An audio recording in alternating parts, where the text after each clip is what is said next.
يجوز الاحتفال بذكرى الإسراء والمعراج. بسم الله والحمد لله وصلى الله وسلم على رسول الله. يا أحباب، النبي حذر من البدع التي تخالف ما عليه رسول الله صلى الله عليه وسلم. قال عليه الصلاة والسلام: من أحدث في أمرنا هذا ما ليس منه فهو رد. متى يكون مردودا غير مقبول؟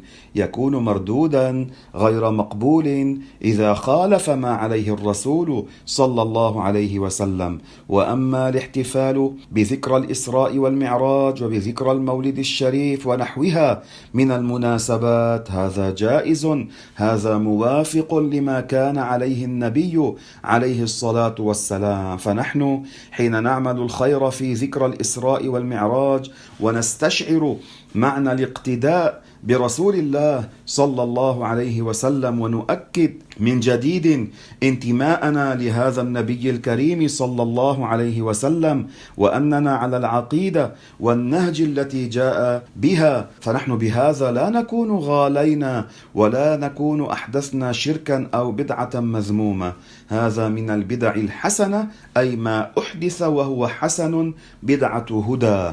فاحرصوا في ذكرى الإسراء والمعراج وفي كل يوم تشرق الشمس علينا أن نكون وإياكم أتباعا حقيقيين لرسول الله صلى الله عليه وسلم، متبعين له اتباعا كاملا، وخصوصا في العقائد.